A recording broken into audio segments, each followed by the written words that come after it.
Hello everyone. तो कैसे हैं आप सभी। आई होप आप सभी बहुत अच्छे होंगे और आपकी तैयारी भी अच्छे से चल रही होगी। मेरे चैनल पे आप सभी का स्वागत है। यदि आप चैनल पर पहली बार आए हैं तो प्लीज़ चैनल को सब्सक्राइब कर लीजिएगा और बेल आइकन भी प्रेस कर दीजिएगा, जिससे कि जो अपडेट हो वो आपको बराबर मिलती रहे, नए वीडियो भी आपके सामने आते रहें। आज हम लोग वीडियो 2018 में जो प्रथम पाली में पेपर हुआ था उसके हिंदी के प्रश्नों पर चर्चा करेंगे और उसके प्रश्नों को सॉल्व करेंगे। पुराने पेपर हम लोग कर लेते हैं तो हमें एक आइडिया हो जाता है कि पेपर में किस तरीके से क्वेश्चंस पूछे जाएंगे, किस तरीके से हमें वहाँ के अपनी स्ट्रेटजी बनानी है। तो ये सारी बातें हमारे ध्यान में आ जाती हैं, तो फिर हमें पेपर में आसानी हो जाती है। तो चलिए फिर हम अपना पेपर शुरू करते हैं। जैसा कि आप लोग यहाँ स्क्रीन पर देख सकते हैं, पहले जो प्रश्न है वो गद्यांश से जुड़ा हुआ है। तो सबसे पहले गद्यांश के प्रश्नों को पढ़ने के लिए हम अपने गद्यांश को पढ़ेंगे और उसके बाद प्रश्नों को देखेंगे। जी चलिए। अपने प्रियजनों से रहित राज्य किस काम का। प्यारी मनुष्य जाति का सुख ही जगत के मंगल का मूल साधन है। बिना उसके सुख के अन्य सारे उपाय निष्फल हैं। धन की पूजा से ऐश्वर्य, तेज, बल और पराक्रम नहीं प्राप्त होने का। चैतन्य आत्मा की पूजा से ही ये पदार्थ प्राप्त होते हैं। चैतन्य पूजा से ही मनुष्य का कल्याण हो सकता है। समाज का पालन करने वाली दूध की धारा जब मनुष्य के प्रेम में हृदय निष्कपट मन और मित्रतापूर्ण नेत्रों से निकलकर बहती है, तब वही जगत में सुख के खेतों को हरा भरा और प्रफुल्लित करती है और वही उनमें फल भी लगाती है। तो ये तो हो गया पैराग्राफ। अब हम प्रश्न को पढ़ते हैं। पहला प्रश्न क्या कहता है, किससे रहित राज्य किस काम का। देखिए पहली लाइन में ही ये शब्द आया है, किससे रहित रहे। अपने प्रियजनों से रहित राज्य किस काम का। तो इस प्रश्न का उत्तर हो जाएगा प्रियजनों, सी ऑप्शन। अगला प्रश्न है,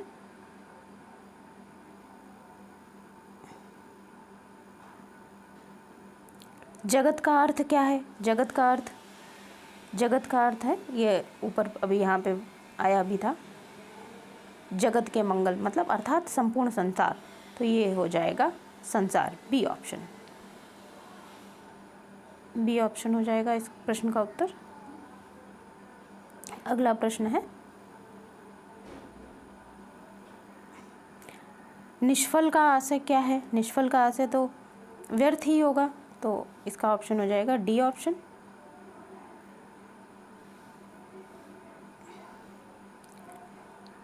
सुख के खेतों को हरा भरा और प्रफुल्लित करने का क्या अर्थ है, इस प्रश्न का बताइए। अब इसके हम ऑप्शंस पढ़ते हैं। जीवन को सुख में बनाना, जीवन को दुख में बनाना, खेतों की सिंचाई करना, जीवन को संकट में डालना। हम सभी जानते हैं कि खेतों को हरा भरा करने का मतलब ही है जीवन को सुख में बनाना। तो ये वाला जो ऑप्शन ए है ये क्लियर, ये हो जाएगा। अगले प्रश्न पर आते हैं।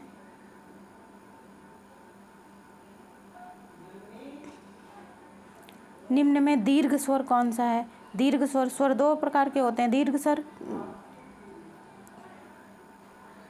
और संयुक्त दीर्घ स्वर कौन सा है। इसमें बड़ी जो है ये दीर्घ स्वर है, तो ऑप्शन बी राइट आंसर होगा। अंत्यस्थ व्यंजन कौन सा है। अंतस्थ व्यंजन का एक वर्ग होता है या, रा, ला, वा। जो अंतस्थ व्यंजन होते हैं तो इसमें या, रा, ला, वा में कौन सा है, सी ऑप्शन। सी ऑप्शन में वा है, वह अंतस्थ व्यंजन हो जाएगा। अगला प्रश्न है, अल्प प्राण। निम्न में अल्प प्राण व्यंजन कौन सा है। अल्प प्राण ऐसे व्यंजन जिनका उच्चारण करने में श्वास अल्प मात्रा में निकलता है उनको अल्प प्राण व्यंजन कहते हैं। तो जो गा है उसको वो हो जाएगा अल्प प्राण व्यंजन। तो इसका 7 का आंसर हो जाएगा बी ऑप्शन।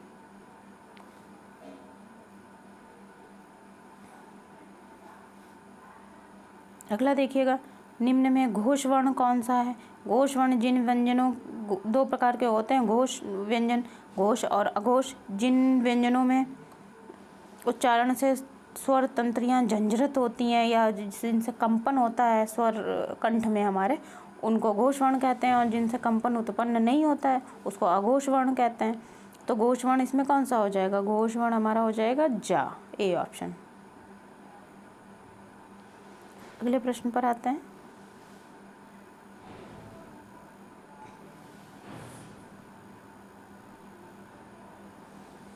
निम्न में से ओष्ठ वर्ण कौन सा है, अर्थात जब किसी वर्ण का उच्चारण करते हैं तो होठों से कौन सा स्वर निकलता है। इसमें सारे स्वर ही दे रखे हैं, तो ये हो जाएगा आपका डी ऑप्शन, छोटा ऊ। ओठों के स्पर्श, ये जो छोटा ऊ है ओठों के स्पर्श से निकलता है। अगला प्रश्न है, निम्न में योग रूढ़ शब्द कौन सा है। जलज, बी ऑप्शन हो जाएगा। जलज जो है योग रूढ़ शब्द है। इसका मतलब समझ लेते हैं। जलज, जल प्लस जा, जल मतलब पानी, जा अर्थात देने वाला, जा अर्थात उत्पन्न होने वाला, मतलब इसका हो गया जल, जल प्लस जा अर्थात जल में उत्पन्न होने वाला, मतलब कमल। तो योग रूढ़ हो जाएगा बी ऑप्शन, कमल। महोत्सव का संधि विच्छेद करिए। महोत्सव का संधि विच्छेद महा प्लस उत्सव, यदि हम इस संधि को देखेंगे कि तो ये गुण संधि है और इसका जो विच्छेद है वो महा प्लस उत्सव होगा। महा प्लस उत्सव सी ऑप्शन में आ रहा है, तो हो जाएगा सी ऑप्शन करेक्ट हो जाएगा। बैलगाड़ी में समास बताइए।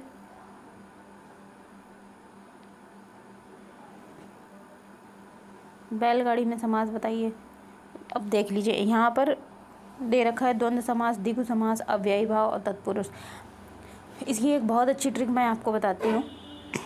बैलगाड़ी में समास के लिए द्वंद्व समास, द्वंद्व समास क्या होता है, जहाँ पर दो पद होते हैं और उनमें हमें निर्धारित करने में कठिनाई होगी कि कौन सा पद आगे आएगा, कौन सा पद पीछे आएगा, और बीच में एक हाइफन लगा होता है। ऐसा तो बैलगाड़ी कोई पद है नहीं। द्विगु समास जहाँ पे कोई गिनती है, ऐसा भी नहीं है इसमें, तो ये दोनों ऑप्शन एलिमिनेट हो गए। अब अव्ययी भाव, अव्ययी भाव में क्या होता है, एक विशेषण होता है, एक विशेष होता है। यदि हम समास का विग्रह करते हैं तो विशेषण विशेष्य होना चाहिए। अब बैलगाड़ी को अगर हम विशेष विग्रह करेंगे तो इसका कोई ना तो कोई विशेषण है ना तो कोई विशेष है, तो इसमें बचा डी तत्पुरुष समास। तो यही करेक्ट आंसर हो जाएगा तत्पुरुष समास। और इसका तत्पुरुष समास अगर हम दूसरे इसका एक्सप्लेनेशन ये बनेगा कि बैलगाड़ी में अगर हम इसका समासी विग्रह करेंगे तो बैल की गाड़ी, इसका समास विग्रह क्या बनेगा, बैल की गाड़ी। बैल की गाड़ी में इसका उत्तर पद जो है प्रधान है, गाड़ी, बैलों से चलने वाली गाड़ी, बैल की गाड़ी। तो जिसमें उत्तर पद प्रधान होता है उसको तत्पुरुष समास कहते हैं। तो इसका डी ऑप्शन करेक्ट हो जाएगा। अगला है आगमन में उपसर्ग बताइए। अब हम क्या करते हैं, इसका संधि विच्छेद कर लीजिए। आगमन, आ प्लस गमन, गमन मूल शब्द होता है और इसमें आ उपसर्ग लगाया जाता है, तो क्या हो जाएगा, ए ऑप्शन करेक्ट हो जाएगा। अगला प्रश्न देखते हैं।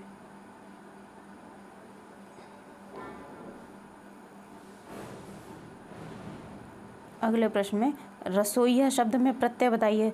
मूल शब्द रसोइया, रसोई मूल शब्द होता है, इसमें या प्लस आ की मात्रा या लगाकर प्रत्यय जोड़कर रसोइया बना होता है, तो इसका ए ऑप्शन करेक्ट हो जाएगा। ए ऑप्शन इसका करेक्ट हो जाएगा, रसोइया। अगले प्रश्न पर आते हैं। ये अगला प्रश्न आपके सामने है, ये रहा। निम्न में से कौन सा शब्द तत्सम है। दो प्रकार के शब्द होते हैं, हम सभी जानते हैं, तत्सम और तद्भव।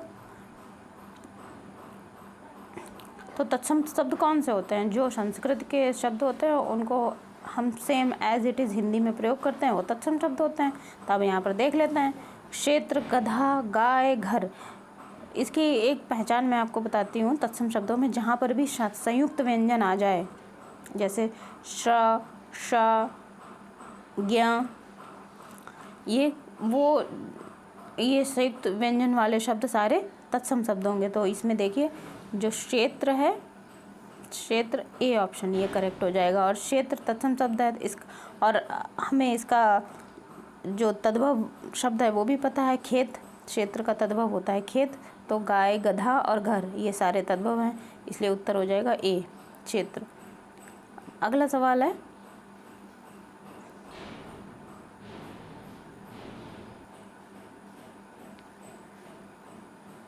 अगला प्रश्न है, निम्न में कौन सा शब्द तद्भव है। तद्भव पहचानना है, तो तद्भव कौन सा हो जाएगा, जीव हो जाएगा, क्योंकि जीव का जो तत्सम है वो जिह्वा होता है।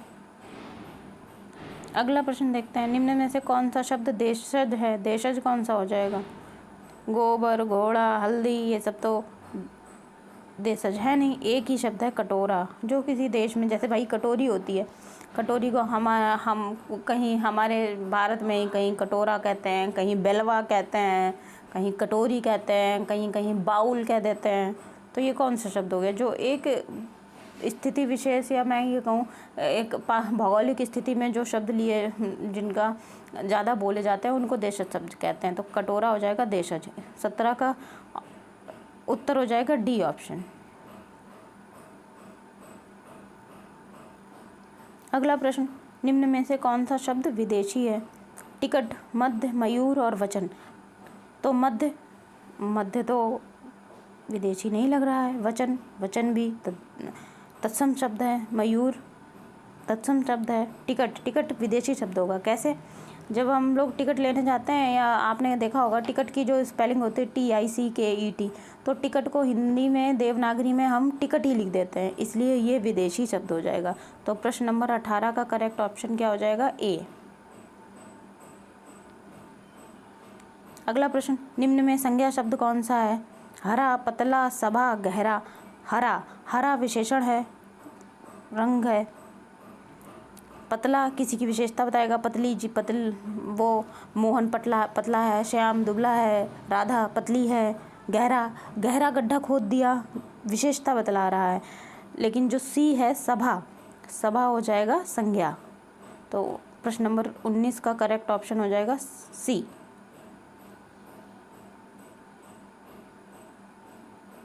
अगला देखते हैं,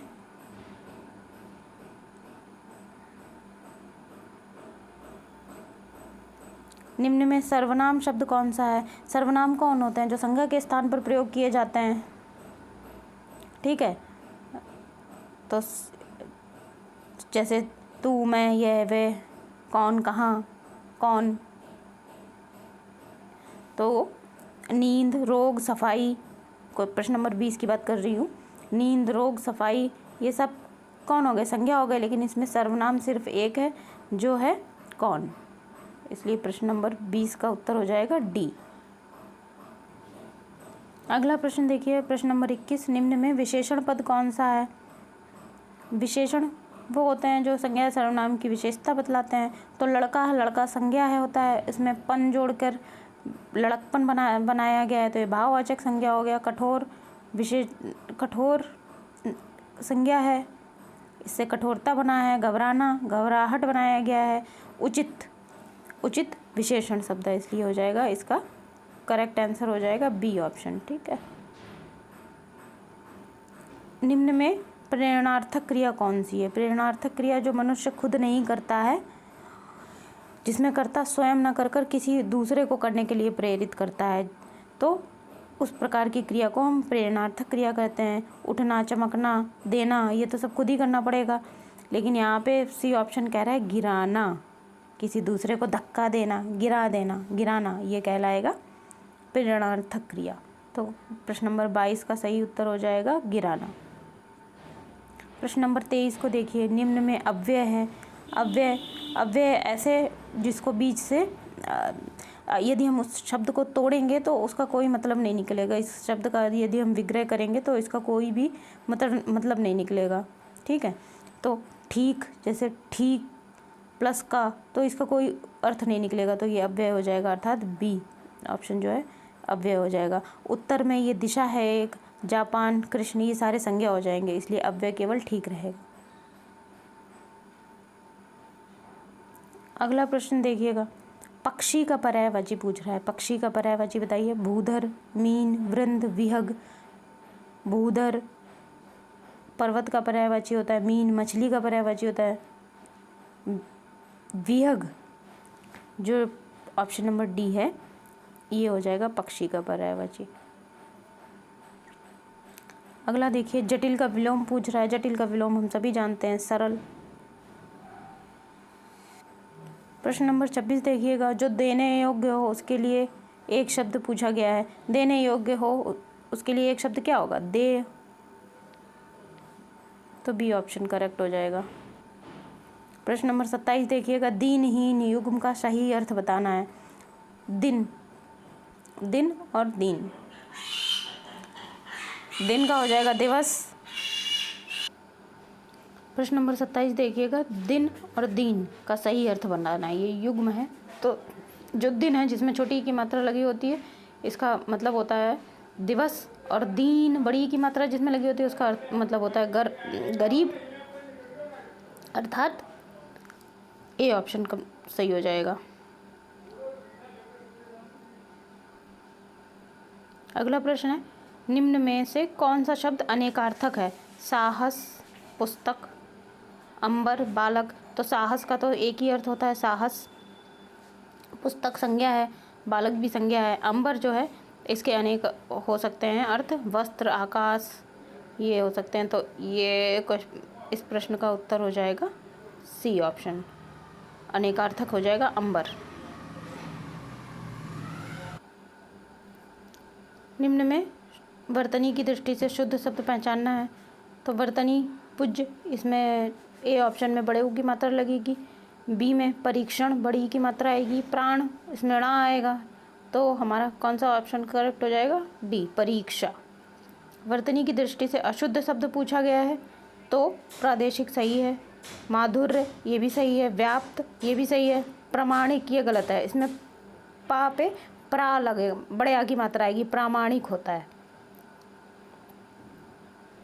अगला प्रश्न देखते हैं, निम्न में अधिकरण कारक का परसर्ग कौन है? तो अधिकरण कारक का परसर्ग पा, रा, ने, पर, ने, को और से। तो इसमें परसर्ग कौन सा हो जाएगा? पर, अधिकरण पे पर आता है।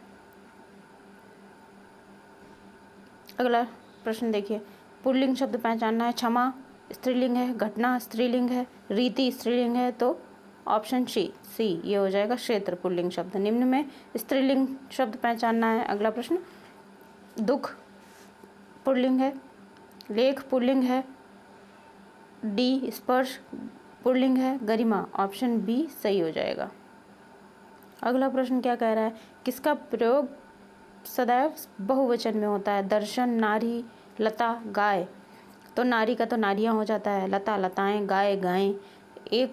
ए ऑप्शन जो है इसका प्रयोग सदैव, दर्शन का प्रयोग सदैव बहुवचन में होता है। दर्शन, आंसू, प्राण, बाल, ये सब बहुवचन, सॉरी बाल का तो एक वचन में होता है। लोग, होंठ, ये सब बहुवचन में प्रयोग होते हैं। अगला प्रश्न, निम्न में भूतकाल का उदाहरण कौन है? मैं जाता हूँ, वर्तमान काल। वह आ रहा है, ये भी वर्तमान काल। वह पुस्तक पढ़ेगा, ये भविष्य काल है। तो क्या हो जाएगा? बी ऑप्शन, राम घर गया था। निम्न में भाववाचक संज्ञा किसमें है?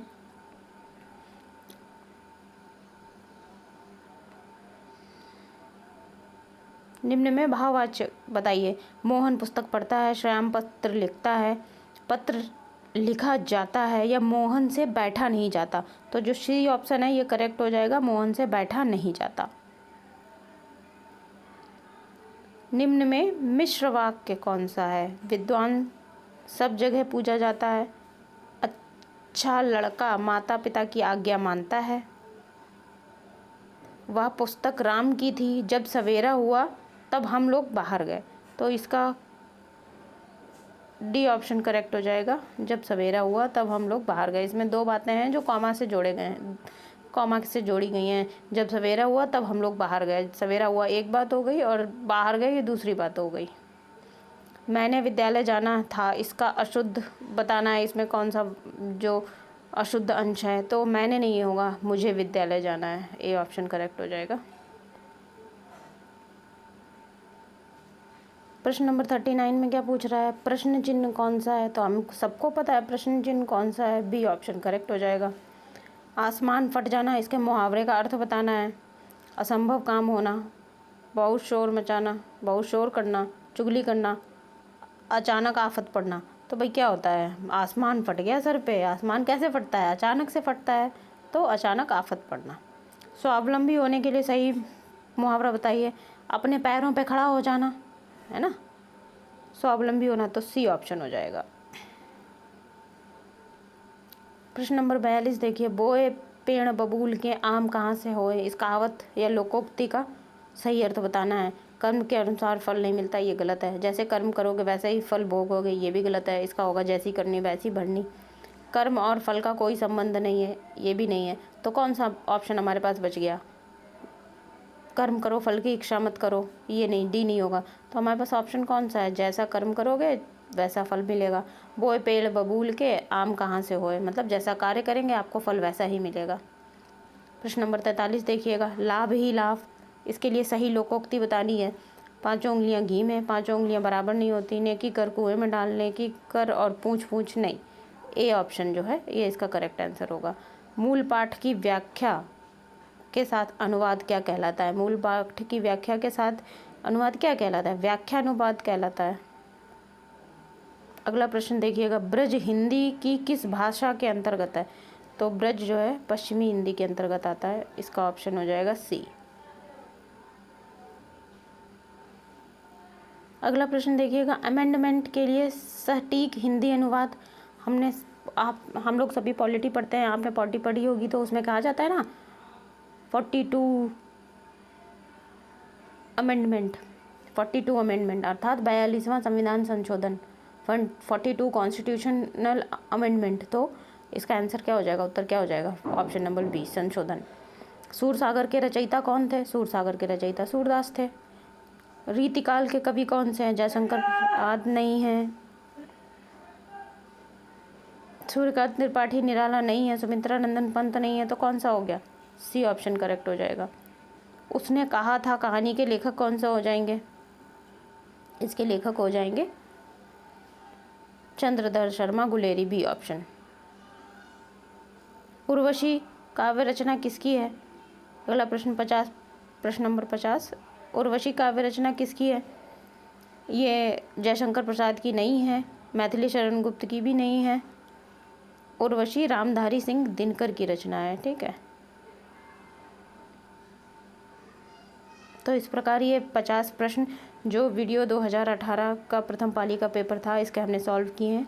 आप लोग इस वीडियो को फिर से देख लीजिएगा और इन प्रश्नों को ध्यान कर लीजिएगा। ये प्रश्न बहुत ही महत्वपूर्ण है।